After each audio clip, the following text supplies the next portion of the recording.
Well, Mike, I am so excited to welcome you back to the Core Connections podcast. I know we had a great chat the last time you were on, and we talked about sleep. And Jen had mentioned to me and was like, Mike's got some new research out. And so I was like, well, let's have you back on because I always love learning new things. And I know we're going to talk a lot about breathing today, which is something that, well, most of us just don't do enough of, right? Yeah, absolutely. So, yeah, thanks for having me back on, Erica. I think when we look at basic fundamentals of like human health and wellness, obviously sleep is very, very important. But then there's things like how we move, how we nourish ourselves, how we think, and then for me, it's how we breathe. It's that critical in order to really help us perform at our best, be at our best, feel at our best, and also for our lifespan and wellness span, it's super important that we really become conscious in order to get our breathing habits functional or efficient. Oh yeah, it's so important. I can't tell you how many times because everything that I'm a very unique cuer, you might say, when it comes to movement that I teach.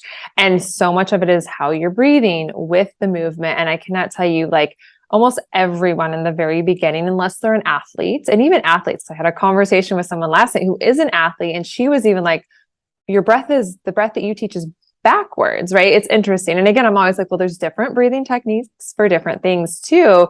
But so many times I find that people hold their breath when it comes to moving.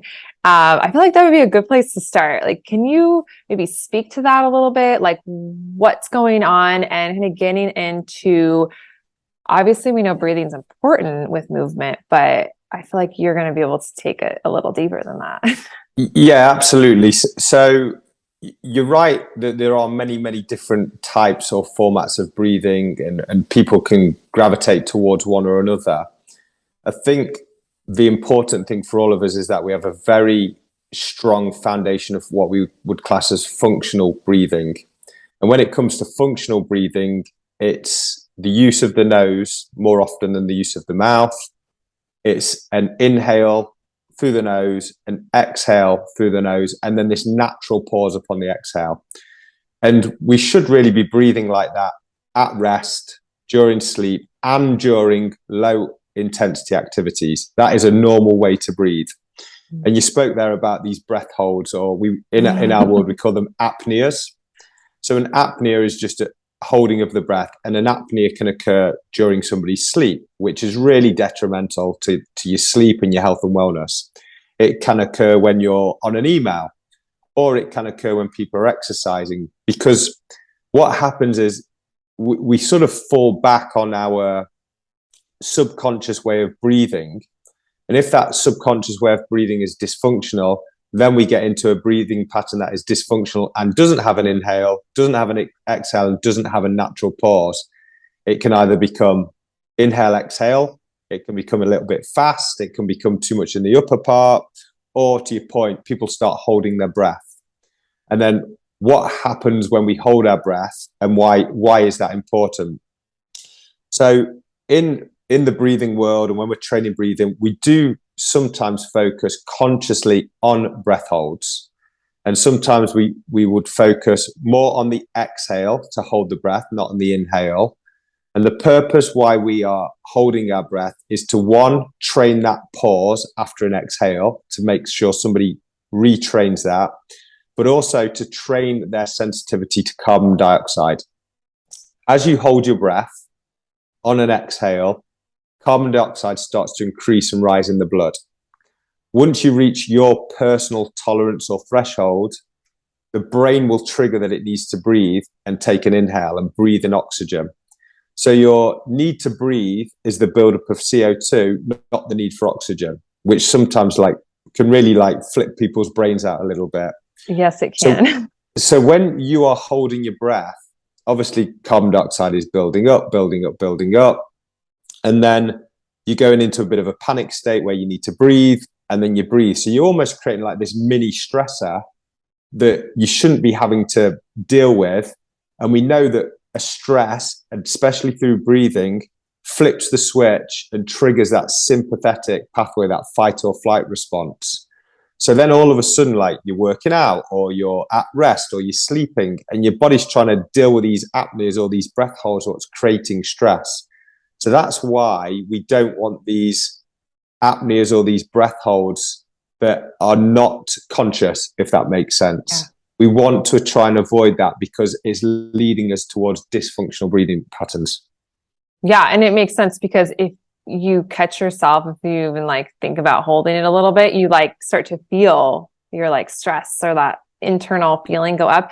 And I do know, and we can talk about this in a little bit, but I do know there's a purpose to training that way, but we shouldn't be, like you said, subconsciously holding our breath. And I see it a lot. And I think, some of it is, I think, like you said, there's a foundation of dysfunctional breathing. And it's like all of a sudden the brain is trying to learn something new and the body naturally holds its breath. And is it just from your perspective, does that mean that there is like a dysfunctional breathing pattern there? And then the brain then cannot handle to do movement and breath at the same time? Because in time it changes. Because in time, I always tell everybody, you eventually will get the breath lined up the way that I teach them, but it can take a little bit. So my biggest thing, I'm always like, just please keep breathing. I don't care if you're breathing as backwards in the beginning, just breathe. Try not to do that breath holding. But is that really what it comes down to? Is because there's dysfunction in the breath and then the brain can't handle it?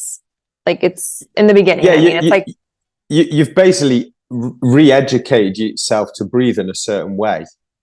And then it becomes, it is an automated process. Like breathing is automated. And if you train it in a certain way, then it'll act in a certain way. And I think the best example I could give you is if you take a newborn baby and you look at how they breathe, it will be with their nose, it will be slow, it will be deep, and it'll be quiet. And that's how we should breathe. As we grow older and we start to corrupt our breathing pattern, whether that be through environment, nutrition, posture, how we move, how we think, then our body starts to adapt and say, okay, I'm going to breathe in a different way because it's a critical process to breathe. So I'll just breathe in a different way and sort of take the guesswork out, so to speak. So yeah, we start very pure, like most things in our life. We start very pure and then we corrupt it. And then unfortunately, we're having to retrain these breathing processes. And what I find is, and what I see, many people train breath work lying down or seated, and people have got a really good grip of it, like no problem whatsoever. As soon as we give them another task, as in walk or exercise, it sort of goes to pot because now they're like, well, I'm trying to do this and I'm trying to think about this. And the breathing becomes more automated. So you're totally right, Erica. It's like we have to retrain our breathing to be functional. And if we can retrain it to be functional at rest, then we need to retrain it to be functional during activity. And it's going to help us be more efficient over time. So yeah, unfortunately, it's a learning process again for us. Yeah, but it's just to remind people that you can improve your breath and it takes time and it's like learning it. I see people get frustrated in the beginning and I'm like, you can't let the frustration stop you or get in your way of progress because then it just adds to the stress that you already are getting because you're not breathing. Right? It's a compound thing. So just, go with it.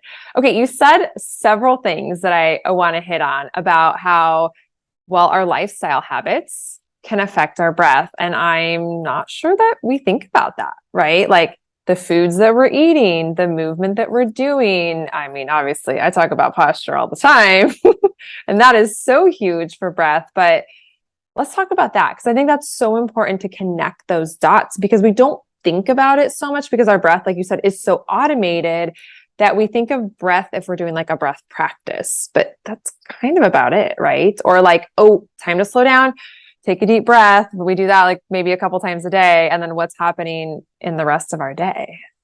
Yeah. So this is really interesting when you start getting into the integrated or the knock-on effect. And we've spoken about this before. So breathing as a process, there's many, many physiological functions that are going on. One is blood pH, like are you becoming more acidic or more alkaline, depending on what's happening with your breathing.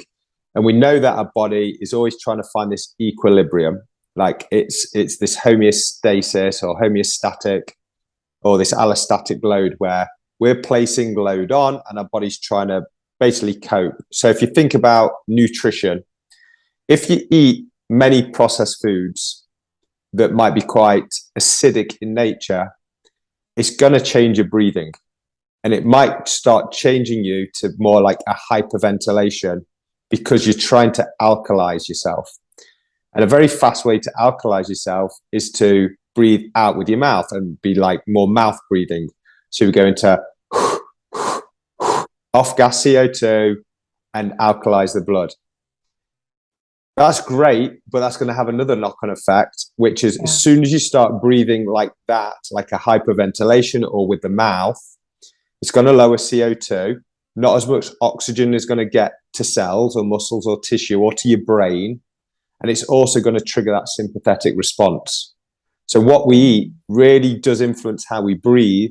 And then that has a knock-on effect to our state of mind, how stressed we are, because our breathing is going to impact that. So there's a little example in terms of nutrition. And you touched on there upon movement. And we talk about three key pillars for breathing: biochemistry, oxygen, like carbon dioxide; psychophysiological, the brain and the body connection; and then the biomechanics. When we think about movement and we think about, everyone knows like core, like I'm going to train my core, do a few planks and sit-ups, blah, blah, blah. The core relies upon a number of muscles, key muscles: transverse abdominis, internal obliques, multifidus, diaphragm. Diaphragm is our primary breathing muscle. And if we're breathing fast and with the mouth, we're probably breathing into our chest and we're probably not activating our diaphragm. And there's a ton of research around back pain, neck pain, because people are dysfunctional and they can't activate their diaphragm. So when we think about, oh, how do I activate my diaphragm? Super simple. You sit up nice and tall. You create a C shape with your hands. You place it around the lower two ribs.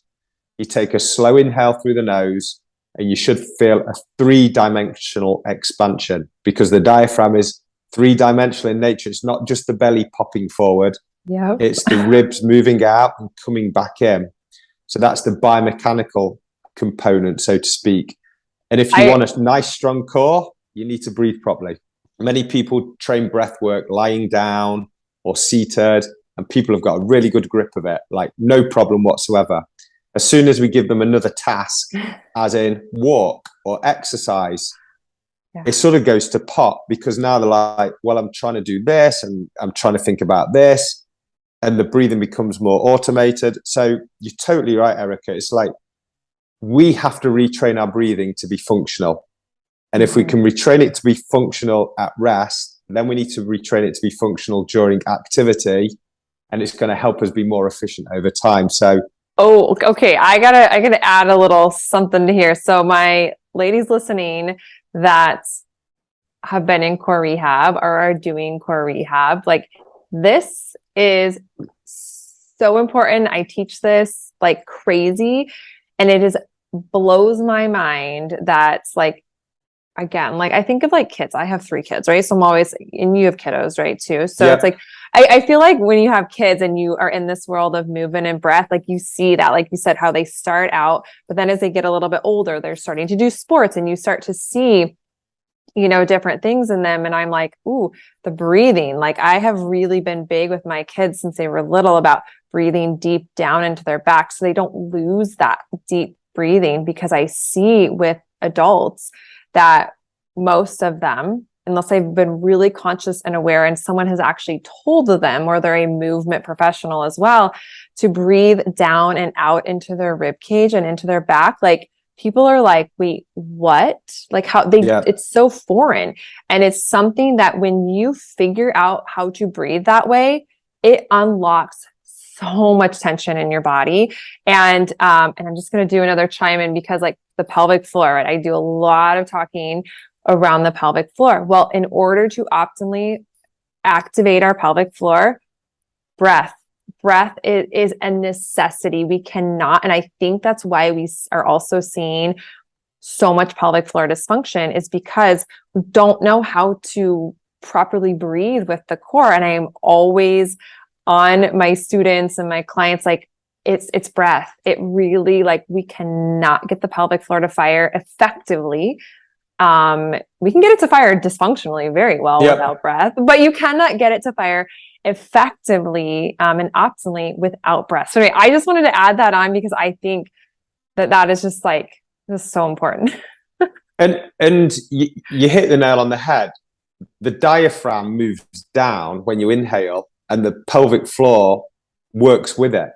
Yeah. And it moves down. And then when you breathe out, and then it comes back up, the diaphragm, the pelvic floor follows it basically. So they are. Can I add one more thing? I want to add, because so many women will ask me, because I teach the exhale, like on the exhale, like you said, things are rising up. And so this is a really good clarifying moment for ladies listening about the pelvic floor, because they're like, wait, I've always been taught to inhale and squeeze or something like that. I'm not sure. I'm like, to me, that's backwards from what I teach, but I teach we gently engage the pelvic floor on the exhale and lift.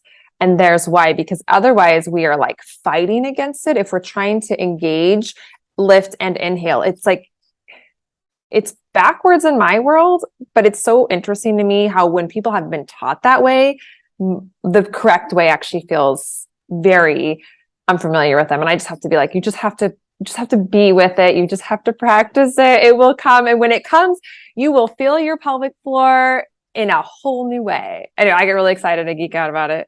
Yeah, absolutely. And basically a muscle gets stronger usually under its eccentric load. Mm-hmm. And when you exhale in breathing, that's that eccentric phase. And if you know physiology and exercise science, great. If not, just think to yourself, the exhale is what really strengthens my diaphragm and helps support my pelvic floor. It's as simple as that. And I think you made me think about one huge point here is female breathing and how it differs to male breathing. I'm curious to hear this. So we're starting to see science around the menstrual cycle and how it influences the biochemistry of breathing. So we touched upon the point of carbon dioxide is really the stimulus to breathe. Once you hit that threshold, you want to breathe. If you're very, very sensitive to carbon dioxide, you may be more tendency to overbreathe and be more stressed.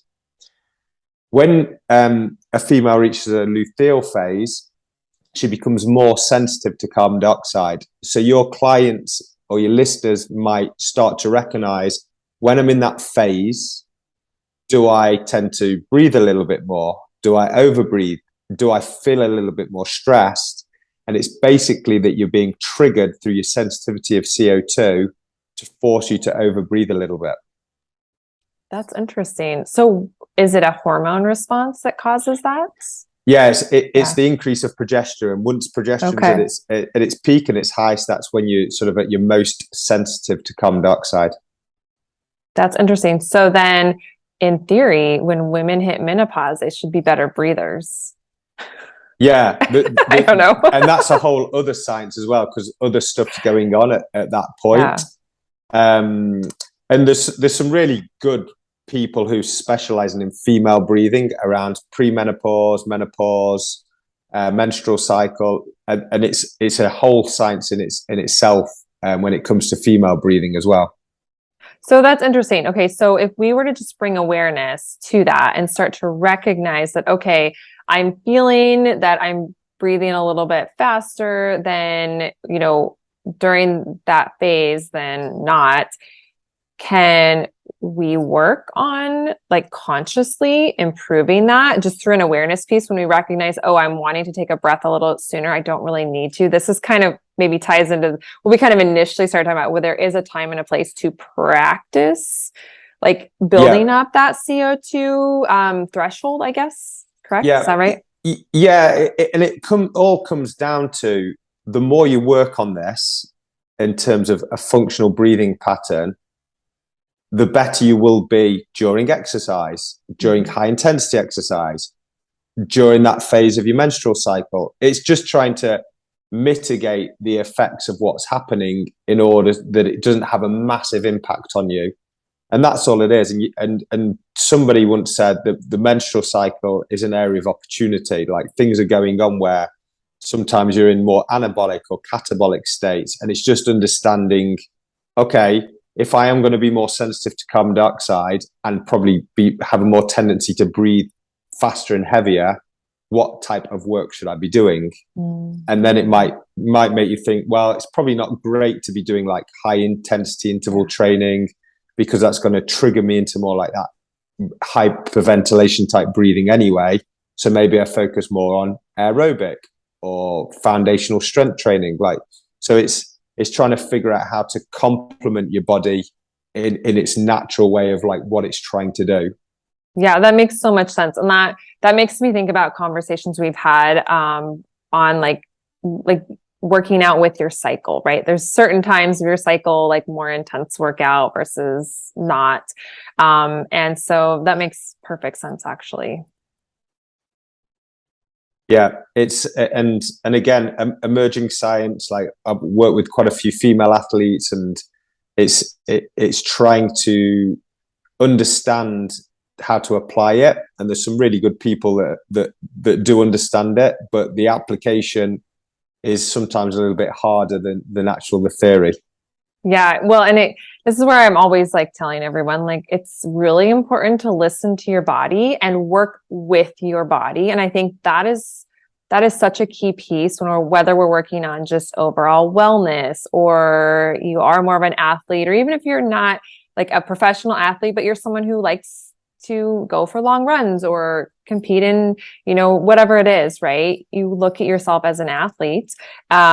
I think so many times we as women in particular get hard on ourselves, and we're like, oh man, that was a crappy workout, or I didn't feel my energy today, whatever. And it's like, we have to reflect back on where we are in our cycle, what's going on in life. And when we can tailor our workouts, our movement practice, and our life around us a little bit more to where we are and work with it instead of fighting against it, that's where we start to get better results. And I think that's just so important to just always keep reminding, especially women of. I mean, I think men the same, but cycles are different for men, right? It's 24-hour cycles. And for women, it really is, we've got to work with our body instead of trying to fight. Fight with it. And you made a huge point there about recognizing how you feel or what's happening. And that goes for male or female. And I think maybe this is practical application with breathing is, if you feel stressed, and I see many people say, right, if you feel stressed, do this. And yes, it's a tool in the toolbox. But I think part of that, if I feel stressed, it's recognizing that feeling first, understanding why you feel stressed, and then go to your tool. Versus like just go straight to it. And we're seeing some more like emerging science around recognizing, understanding, and then sort of dealing with it, versus like, I'm stressed, deal with it. Like letting your body be, so to speak. Yeah, because we need to recognize what our triggers are. Otherwise, we're just going to stay in the stress state, just keeps snowballing. And so many of us are, we have a baseline of stress anyway. We don't even realize it, right? And so then when you have stress, it just continues to compound. So I want to talk more about stress. So because again, I hear like the whole anxiety, right? Like just feeling of stress. I feel like this conversation comes up a lot with people of all ages, and men, right? It's like, oh, I feel stressed, all that. What can someone do then from a breath perspective? Because a lot of times we're told like, just slow down, take a conscious deep breath. I mean, I even recommend that to my clients. I do it myself because it is helpful, but is there something that you've learned that is even more beneficial that can be kind of a quick little practice? Maybe it is a breath hold practice. Maybe it's not. I don't know. So if we just work with stress and think, okay, what is stress? It can be acute in the moment, something stresses you out, or it can be chronic, like many things on top of you are creating this chronic state of stress, which leads to bad things. And then the second thing is, how do I understand if I am stressed? We can use things like heart rate variability to understand more like the longitudinal stress. So how does that ebb and flow from day to day? Or something I do subjectively with people is, if something really annoys you, how quickly do you like flip? Are you super fast, or have you got like a bit of patience and you're like, it takes a lot for me to get stressed? And that's a good indicator of probably how stressed you are. If small things are really annoying you and you flip, you're probably chronically stressed. Yeah. If you see very low HRV, heart rate variability, you're probably chronically stressed. So let's talk about in the moment. Something's annoyed you and you're stressed about it. Like, what do we do and what's a tool? Recognize that you're stressed and understand what that trigger is, number one. The research indicates that there's two good ways to get us out of that stress state and get us more into like a parasympathetic rest and digest. One is to breathe deeply. So it's the activation of the diaphragm. So you take a deep breath, and a deep breath is not like a big gulp of air. A deep breath is slow and it's quiet and it's this expansion. And it's sometimes quite hard for people to like get that deep breath. So what I often tell people is, take 2 inhales through the nose. It's like an inhale, call that a physiological sigh, and then take a very, very slow exhale through the nose. Pause, and then just go inhale through the nose, exhale through the nose, pause, and just continue that. Even just a consciousness on your breathing will help. There's more research to suggest that 6 breaths per minute really helps with management of stress. So that would look like, I'm just going to breathe in for 5 seconds, breathe out for 5 seconds, take a natural pause. That will give me around 6 breaths per minute. And also there's research to say a longer exhale will also decrease stress than a short exhale. So thinking about, I'm going to inhale and I'm just going to make sure my exhale is a little bit longer. So to master those things, the first thing I would say is consciously think about your breath as number one. Just go in through the nose, out through the nose, pause. And then if you can, just try and make it nice and slow. Then make it nice and quiet, and start there before you start thinking about, I've got to be 4 seconds in and 6 seconds out or 5 seconds in.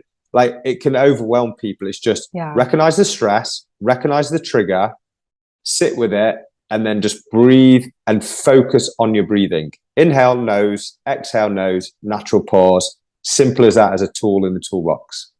I love that. So question, from a research perspective, have you come across anything with visualization practices of like feeling like where areas, like say someone feels tension like in their belly, right? Like, and this is just from a research perspective, like, have you seen it all? Like, hey, if we're even visualizing like that area of the body, like releasing the stress, like letting go out with the exhale, like any of that, I'm just kind of just curious with that. Yes, there's a research, I can't remember his or her name, but they've made something called the Franklin method. And it's very much to do with visualization of muscles and what's going on in the body. And it helps people get into that area. So for example, if we were talking about the diaphragm, and people can't visualize it, they just can't think what it looks like, where it is. And it might just be simple as visualize an elevator going up and down. And when you breathe in, the elevator goes down just under your rib cage. And when you breathe out, it comes back up again. And make sure the elevator is nice and slow. And these visualizations can help people focus on the area, to relax the area, or bring a consciousness to the area. So yeah, very, very powerful. I don't know a ton about it. That's okay. I was curious because I do a lot of visualization practice with clients and find it to be helpful, because I think so many times there's so much stuff going on, the monkey mind chatter, right, is what you call it, that I feel like sometimes so many people are like, I don't know how to breathe deep. Like I hear that. They're like, I cannot breathe. Like they breathe in and their shoulders go to their ears. And I'm like, oh my God, I can see all the tension in your neck. And so I was just curious on that, because I have found just through practical experience that adding a visualization of whether it's like, again, you want to visualize that breath going down into your back. And again, it can be anything. I like the elevator example. That's a good example. And I have found that to be helpful. So for those listening, if you need a visualization practice, try it with the breathing that you're talking about. So, which is, I guess, really how I teach all the time when I think about it anyway. And we use a lot of cues like that in breath work. So if we say focus on breathing in and out through your nose, we'll just say feel the air come in through the nose, which will be a bit cooler, and feel the warmer air leave the nose. Oh, I can feel or visualize that. Or it might be every time you take an exhale, feel your shoulders relax. And I love like breathe into your back. I've not actually heard that before, and I love that because we're taught, because we're taught to say breathe in and your belly pops out, and then people are thinking, well, is breathing in the front? But it's like, no, you breathe all the way through like the torso. So whatever it be, a visualization of an object, a muscle, if people, that's how they work, an area of the body, like it helps people understand what you want them to do. Because as you say to people, breathe deeply, it's shoulders are straight up, noisy, probably through the mouth, because that's how they've been taught, like, oh, take a deep breath. Right. So and what does that mean? You know, to some people, they don't even know because they've not been taught. I was going to add one little thing for people listening because I feel like this is going to be such a big episode. So we're going to get a lot of people listening because breath is so tricky for so many, right? But the breathing into the back, and Mike, you should do this and have your kids do this. But if you lay on your stomach, it can be easier to find that. And the interesting thing I find when I get people, like, it's really interesting. And you work with people in person too, I know. So like you put your hands on their back, like around the sacrum, lumbar spine.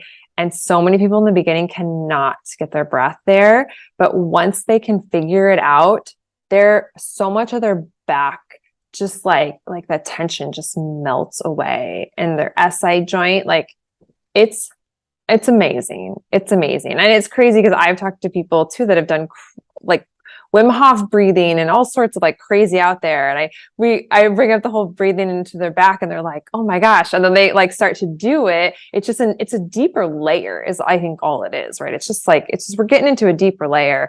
I don't know. It's amazing. I love the conversation of breath work. Okay. I want to kind of segue over to how improving our breathing increases our oxygenation to our cells, because I think this is when we understand the body better and the mechanics, like what's actually happening when we're breathing and how it can improve our health and our performance and our brain function. Yep. Okay, so if we think about oxygen, and a very easy way for us to measure it at home is with the little pulse oximeter, the little gadget you put on your finger, and it'll tell you your heart rate, and it'll tell you how much oxygen is within the blood. And normally, most people, if you're at sea level, it's going to be between 95 and 97, 98, something like that. Most people, healthy people, have enough oxygen in the blood. That's not the issue here. The issue is your tolerance, and it's coming back to that carbon dioxide, is your tolerance to CO2. So we know in terms of an exchange, and you think about this transfer or this transaction, oxygen is more likely to give itself up from the blood in the presence of CO2. And there's that exchange. If you've got a high level of CO2, there's more oxygen going to transfer, and it's called the oxyhemoglobin curve, or the Bohr effect. Like that is within physiology and science. So now imagine I've got enough oxygen in my blood, but I've got a very high sensitivity to CO2, so it's very low. So I've got enough oxygen, but I can't deliver it. So what does that mean? Oxygen is vital to our process. Yeah. Like we need it in order to feed our cells, and as you say, feed muscles and feed the brain. The brain uses a ton. So if we're not delivering oxygen to our cells, to our tissue, to our brain, we're not optimal in terms of our performance. We can't think right. We can't move right. We can't perform right. And just in terms of health and wellness, like healthy tissue needs oxygen. So it's super important that we can build up that tolerance in order to deliver more oxygen. Breathing more air is not going to deliver more oxygen. Breathing more functionally is going to deliver more oxygen. So would you have someone practice breath holding to increase their tolerance for CO2, or is that not a good thing to do? I've had that question in my head since we started. It depends on their current status. So what Okay. we'll always do, so my breathing method is oxygen advantage. That's the one I learned. I studied a few, but that's the one I keep coming back to. And it was founded by a guy called Patrick McKeown, who researched it and has authored a number of books. And one thing we do as breathwork practitioners is understand somebody's current sensitivity to carbon dioxide. And the test is called a Bolt test or a breath hold test. So we do a breath hold, and it'll be an inhale through the nose, a normal exhale through the nose, and then hold. And then the timer starts, and we're timing to see how long it takes before they need to breathe again. And it's the first sign of air hunger, not how long they can hold the breath. So then they breathe in when they feel like they have to, and we use that as a measure. And that's in the research as, if we're going to identify dysfunctional breathing patterns, that is in the research. If somebody's breath hold time or their Bolt score is less than 25 seconds, we know that they're bordering on the side of dysfunctional breathing, and we wouldn't go to like severe strong breath holds. We would more focus on restore functional breathing pattern, get back to the nose, get it slow, and build in that natural pause. So to answer your question, if someone has a dysfunctional breathing pattern or they're erring on that dysfunctional breathing side, we're not going to go to breath holds. Okay. We're going to go to functional breathing, and we're going to train them to breathe deeply. We're going to get them back to restoring with the nose, and we're just going to restore it. If they are functional, then we are going to do breath holds. And we're going to do pretty strong breath holds. And if we can get our clients to strong breath holds on the exhale, it strengthens the diaphragm. It delivers more red oxygenated blood to the body because the spleen contracts. And over time, we have the production of EPO, like the thing that we see in the performance world where people love EPO because it helps us perform and deliver more oxygen to the cells. So it depends a little bit, Erica, on where somebody currently at. If you're not going to assess them, I would err on the side of caution and just say, let's get functional breathing correct with the nose before we start doing Wim Hof method or severe breath holds or whatever you might do. You've got to get the foundation in place. Yeah, no, it's good. I mean, I don't actually teach breath holding, but I was curious because I've been to things where they teach that and I've done that. And so I was very curious. So I appreciate that explanation. And I would agree with you. Most people have dysfunctional breathing. I mean, that's what I see just with most people. And again, it clearly comes down. It just comes back to they haven't been taught. Like there's so much stuff that we teach, right? That I'm like, why are we not teaching this to kids in school? Why are we not? Like this is important stuff for life. Breathing, who knew? No, I mean.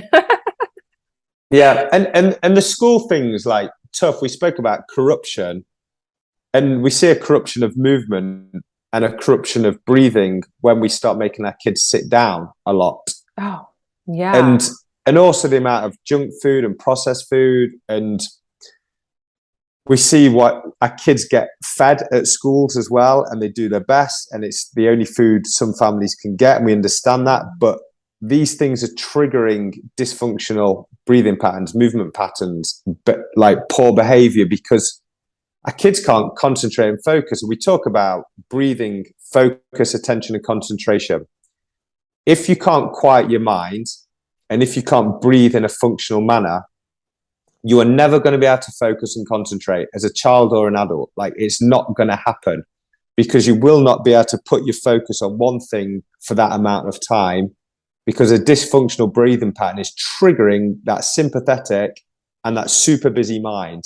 So you're never going to be able to concentrate and focus. So another big benefit of this functional breathing for as adults is, if you want to have more focus, more concentration, then you need to start figuring out how you breathe, because it's influencing how you learn and how you take on information. Okay, so I have to ask, because again, I have a lot of moms in the audience, and I've got kiddos. What are some of the things that you teach your kiddos or like to teach? I don't know if you do classes for kids, but you have kids, so I know you're aware of. Yeah. Like, what are some of the things as moms, like, we can, like I mentioned the back breathing one. That's one that, like, I have my kids when they're in bed. I'm like, just start to just like bring awareness to your breath, breathing into your back. And so do you have other things that I'll say posture too, because I'm sure you see it. Kids so young are on computers and on phones. And even as much as we can try, for those of us that really want to limit all of that, they're still exposed to it. They're still sitting way too much in the day that, those are issues. So how can we help to combat that at home and bring awareness to their breath? So first and foremost is get your kids breathing in and out with their nose, and remind them and tell them to close their mouth. And I do it a lot with my kids. Like, close your mouth, breathe with your nose. And it sounds a bit weird, but it's a trigger for them to go back to nasal breathing. Super important. You can play games with kids, and I do it with my kids. And we came up with one called the quiet game. And basically what we were saying is, you have to breathe with your nose, and we'll be super close to each other, like literally nose to nose with my kid. And we say, if you can hear the other person breathing, you get a point. And we say, you have to breathe. And it works on like one of the key elements, which is what we call like the light component or the quiet component of breathing. For an adult, we might say, there's lots of tiny, tiny hairs in your nose. As you breathe in and out, make sure you don't disturb those hairs. So that will give you light breathing. As a kid, you might just say, I don't want to hear you breathe. If I can hear you breathe, then I win. And the kid will be like, okay. So you've got to almost gamify it for children. And I love like the breathing into the back. I've even done like for biomechanical type breathing is put something on like the sternum for them and say, okay, when you breathe, I want that to lift up. Like, it might be a little Lego or some kind of a book. Like, do that kind of thing with them. Say like, can you raise that up and down? So you're trying to get them to breathe three-dimensionally, so to speak. So remind them, try and gamify it a little bit. Because as you say, like iPads, TV, it really corrupts like the structure, like where the head is, like what's going on. And if we're seeing things like the removal of teeth, or we're seeing things like the removal of adenoids in children, we're not getting to the root cause by removing them. It's potentially because they have a dysfunctional breathing pattern. Another great example is cavities in kids. And as you start to think about, like candy and things gives you cavities, blah, blah, blah. Yeah, it does. One of the things that gives you cavities is mouth breathing during sleep. Yeah. So you can take a family and we've seen this. And if they've got multiple kids, they're probably all on the same diet. And if one or two of the kids has cavities and the others don't, maybe it's not the diet. Maybe it's mouth breathing that's causing that. And then what other signs and symptoms do we see in kids? Like the shape of the face. If it becomes like pointy and narrow, like we know that it's more dysfunctional breathing traits versus square. And it's so informative at those years that we get them to breathe correctly, because it's going to set them up in terms of facial structure, how they can concentrate, how they move. Like, it's so important. As adults, we can work on it, but for kids, it's imperative that we get them to breathe correctly. Okay, I want to add a little thing here. I love everything you said, but I also will say, only because I've gone through this with my kiddos, and that is tongue tie releases too. So just Yeah. for any moms listening, and I'm sure with breathing, you've come across this, but if you have a mouth breather and like you said that the jaw, and if they've got a really narrow nasal passage, they've got a really high palate, like those are key things that can be, your kid may have a tongue tie. And I will tell you, you have to go to a specialist to get it checked out. Don't try to diagnose it yourself. You cannot do that. You can't, even going to like your regular pediatrician. They likely don't know either unless they are a specialist at it. But I will tell you, I did it I had it done as an adult like 2 years ago. And all my kids have had it done. And I will tell you, the number one reason I was like, I'm doing this, is because of breathing. I want to set my kids up for the best breathing success they have. When I found out, okay, and it's a genetic thing. So if one of your kiddos has it, likely they all do, you may have it, and you can do it as an adult. I will tell you, the nights, for the most part, I was mostly a nose breather, but I would catch myself sometimes. But I will tell you, the night I had my tongue tie release, both my son and I did it the same day, and we both woke up and we were like, oh my God. My son was like, Mom, I slept with my mouth closed all night. Like he could feel the difference. So it's just, I know, a little thing I want to chime in, because I think not enough people know about it. And I think so many kids have it, and it's not always the most obvious to diagnose either. Because I'll tell you, one of my kiddos that actually we ended up having to do a second one, because this one, it didn't appear as though it was that bad initially, but we were dealing with tight fascia of the neck, and stuff just was not releasing. And I mean, I'm into the fascial world. We were doing everything, and that was like, ooh, must be deeper. So we had to go back in and do it again. And I will tell you, like that, it's magic, and stuff releases. It's just like a whole amazing world when you can open that up and start to understand the fascia of the tongue and how it is like concrete almost in there, and it restricts a lot of stuff, and it is so important with breathing. So sorry, I get off my tongue tie high horse, but I think it's so important to just, again, bring awareness to it. Absolutely. Because, and this is something for us as adults and for kids, is the position of the tongue when we breathe. So if you can't put the tongue in the position, the airway is not going to be as open. So where we want is the tongue to be resting lightly in the roof of the mouth, with the tip of the tongue just gently touching the teeth. That's the position.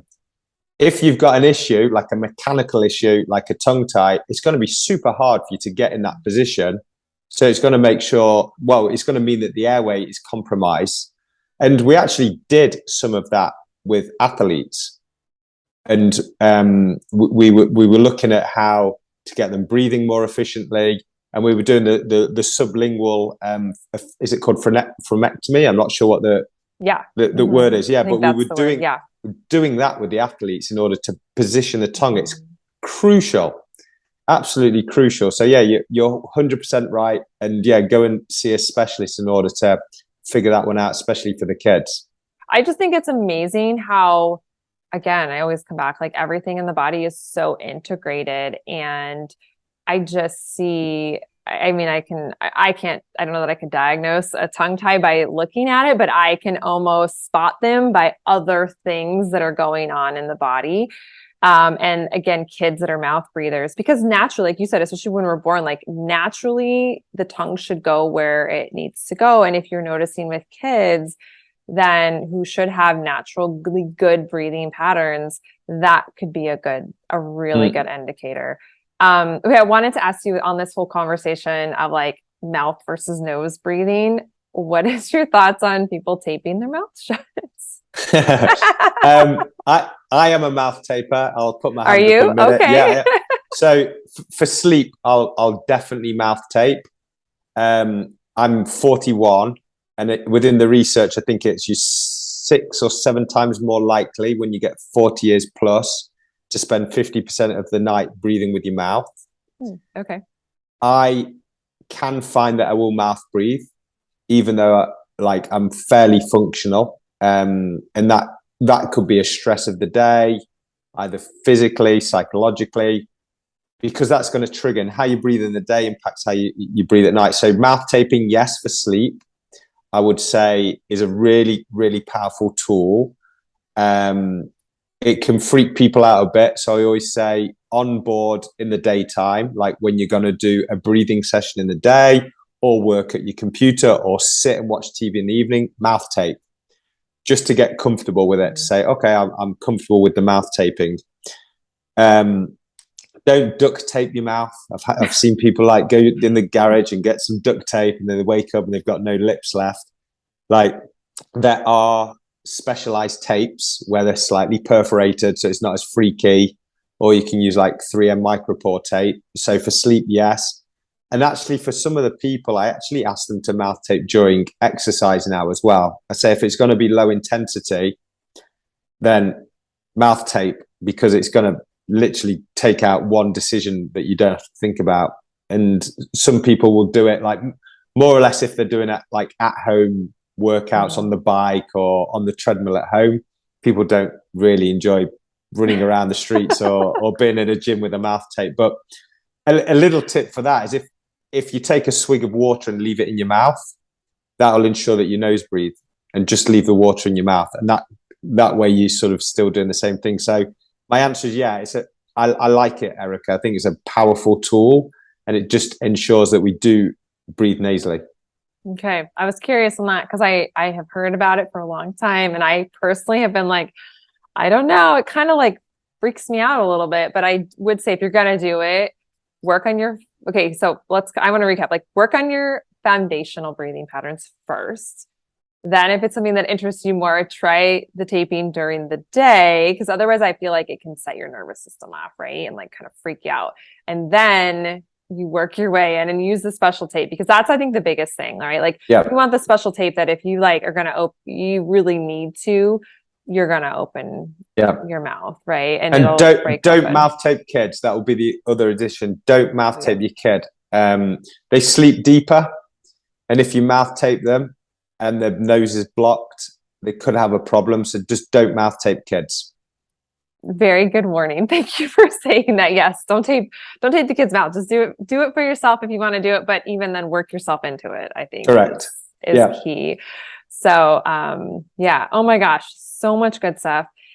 Okay, is there anything else that we haven't talked about today that you feel is really pertinent information that you would like to share with everybody? Because I feel like we could keep talking for a long time. So I want to make sure, like, is there something big that you've come across that we haven't yet? Yeah, I think a big one I'm seeing is single nostril breathing, and trying to get people to think about just using one nostril. So once you get into like nasal breathing, you think like, okay, I'm sort of mastering this. And I would say go towards like blocking the right side in a normal person with no issues like deviated septum. The left side is linked towards more like the parasympathetic branch. And there's a lot of good research that suggests that if you can breathe slowly, lightly, deeply with the left nostril, it's going to help strengthen the diaphragm. It's going to improve breathing efficiency. It's going to help with relaxation. So maybe some single nostril breathing in the evening could be a good thing to think about as well. That's interesting. The left side is more powerful for that. Yeah, apparently it's like left side parasympathetic, rest and digest, right side sympathetic. Okay. A little bit of research out there on that. But there's some peer-reviewed research on just breathing with the left side of the nostril in terms of some big benefits to breathing. I love it. Now I feel like I'm going to have to do an episode for people that are like, but Erica, I can't breathe out of my nose very well because I'm always congested. That's a sign of you're probably a dysfunctional breather or a mouth breather, because noses use it or lose it. If you don't use your nose, it's going to get blocked. So real quick, real simple for those people, breathe with the nose, and then on an exhale, pinch it, seated, hold it pinched. Like try and get up to like 20 seconds, release it, breathe in through the nose and out. And the combination of the increase of CO2, the buildup of nitric oxide, it will start to unblock the nose for you. Oh, good. I'm so glad I said that. Thank you for sharing that. So hopefully that helps some people. I'll have to try that with some people I know that have that issue. Yeah. Thank you so much, Mike. So I know you teach some workshops. Do you teach anything online for people, or is it all in person?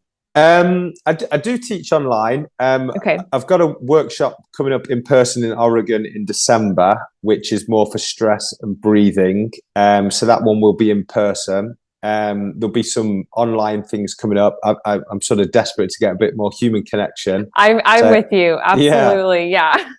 yeah. So there's been a lot of online, and then I'm also running a instructor course. So if somebody's interested that they want to become a breathing instructor in the Oxygen Advantage, I'm a master instructor for that methodology, and I'll actually teach a course in December in person again in Oregon, where after sort of the 2-day course, then you can become certified in the Oxygen Advantage. Well, that sounds awesome. Maybe I'll get out there. That would be awesome to do that. I love always learning new things, always adding on. So I love it. So Mike, well, share with everybody your Instagram as well so they can reach out to you. And then I will get the links from you and we'll put the links Great. to your in-person workshops, instructor training, and then for anything that you are teaching online, just because I have people all over. I'm sure I have some people near Oregon too. Yeah, they're more than welcome to attend. And yeah, so my Instagram is at Flow2Plus. That's FLO2PLUS. So at Flow2Plus. If from there you can get to the website and book a course, or you can read a little bit more about breathing and its importance, go to the website from there. So yeah, and DM me or email me from there as well with any questions. So yeah, thanks, Erica. That's probably the best way to get hold of me.